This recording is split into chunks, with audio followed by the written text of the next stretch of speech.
Sabe, muita gente olha para a Constituição Federal e pensa num documento super complexo, distante da nossa realidade. Mas a verdade é que, lá dentro, existe um verdadeiro arsenal, uma caixa de ferramentas legal pensada para a defesa de qualquer pessoa. E é sobre isso que a gente vai conversar hoje. Vamos mergulhar nos chamados remédios constitucionais para entender o poder que eles de fato colocam nas nossas mãos. Pois é, essa é a grande questão, não é?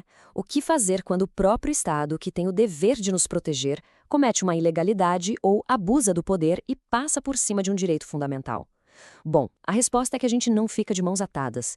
A própria Constituição nos dá os instrumentos para reagir, para corrigir essa rota. É exatamente para esses momentos que os remédios constitucionais existem. E aqui a gente chega no ponto central. Isso aqui não é teoria, não é filosofia. Os remédios constitucionais são ações judiciais concretas, com nome e função. Pense neles como chaves. Cada uma é desenhada para abrir uma porta específica, para resolver um tipo de problema e, no fim das contas, garantir que os nossos direitos fundamentais não fiquem só no papel. Então, nosso roteiro de hoje está bem definido. A gente vai começar com os mais conhecidos, o habeas corpus e o habeas data. Depois, vamos explorar algumas ferramentas mais especializadas, tipo o mandado de injunção, e fechar entendendo como é possível defender não só um direito individual, mas os interesses de toda uma comunidade. Bom, vamos lá. Começando pelo mais famoso de todos. O habeas corpus é, sem dúvida, o remédio constitucional que todo mundo já ouviu falar.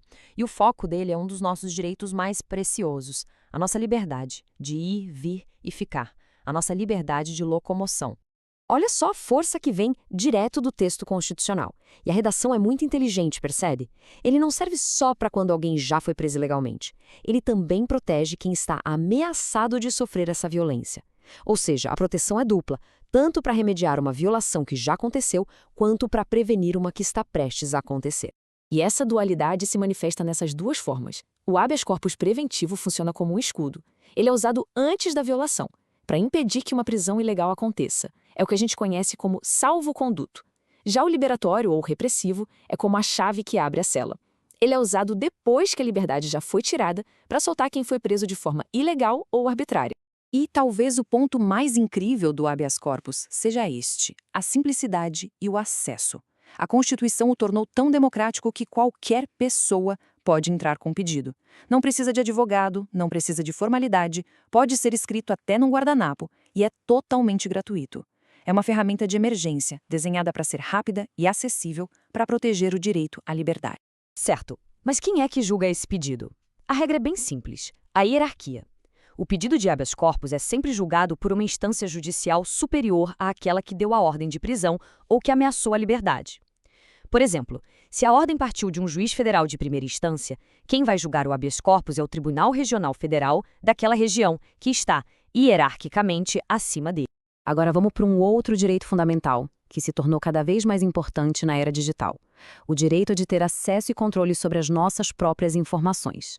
E a ferramenta para isso é o habeas data.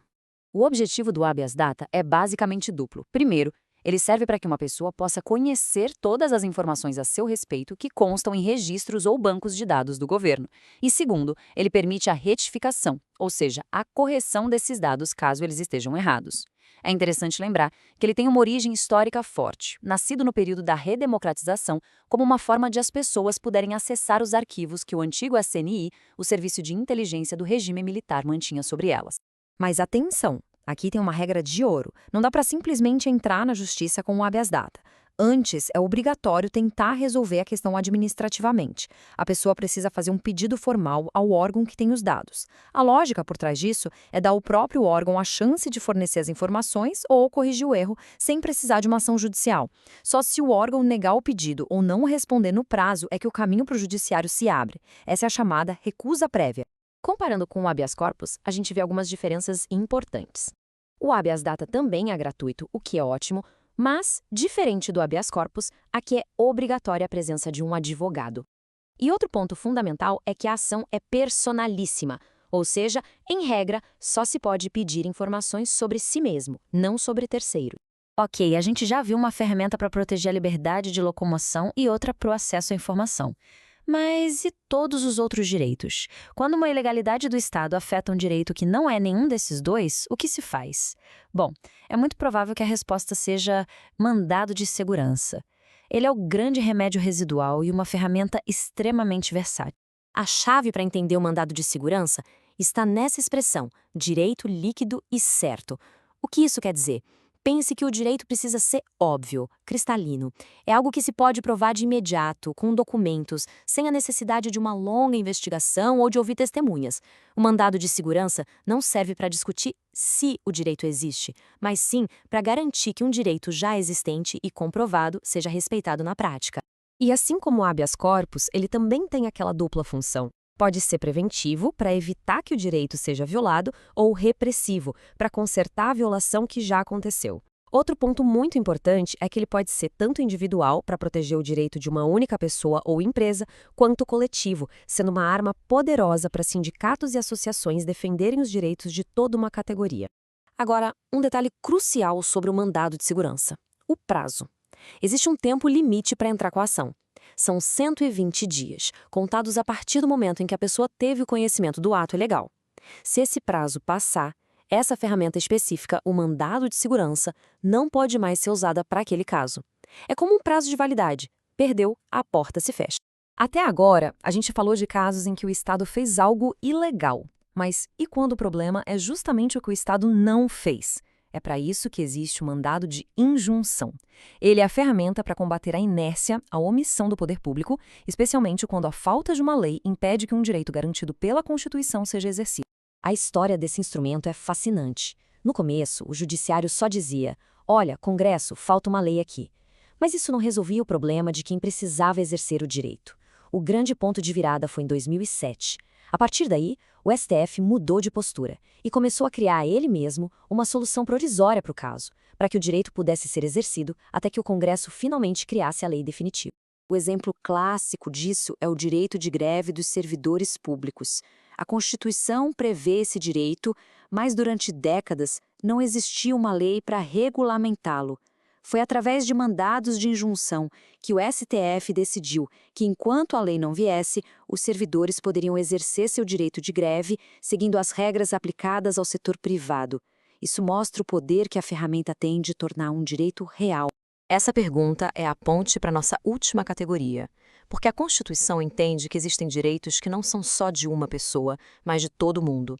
Interesses que pertencem à coletividade, como um meio ambiente saudável, um patrimônio histórico preservado, a moralidade na administração. Como se protege isso? É aqui que a perspectiva muda. A gente sai da defesa do eu para entrar na defesa do nós. Nas ações coletivas, o objetivo é proteger bens e direitos que são de toda a sociedade. E nesse campo, duas ações se destacam: a ação popular e a ação civil pública. Vamos comparar as duas para entender bem a função de cada uma. Quem pode propor a ação?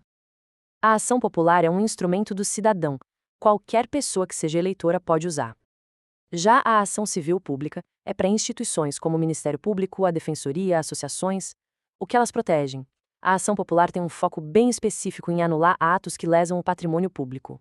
A civil pública tem um alcance mais amplo, protegendo o meio ambiente, direitos do consumidor, etc. E contra quem elas podem ser usadas?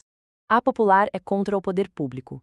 Já a civil pública pode ser movida tanto contra o governo quanto contra uma empresa privada que esteja causando dano. Então, fazendo uma síntese, o que a gente viu aqui foi um verdadeiro sistema integrado de defesa. Cada remédio constitucional funciona como uma peça de um quebra-cabeça, e juntas, elas formam um escudo completo de proteção. Elas pegam aquele princípio bonito de que todo o poder emana do povo e o transformam em algo prático, nos dando as ferramentas para fiscalizar, cobrar e, se for preciso, corrigir os atos do Estado. E aqui fica a reflexão final. Ter consciência de que esses instrumentos existem muda completamente a nossa percepção. Deixa de ser apenas um conhecimento jurídico e passa a ser uma mudança de mentalidade sobre o nosso papel como cidadãos. A relação com o Estado deixa de ser uma via de mão única, de submissão, e se torna uma relação de diálogo e cobrança, onde não temos só deveres, mas também o poder concreto de exigir que os nossos direitos sejam de fato respeitados.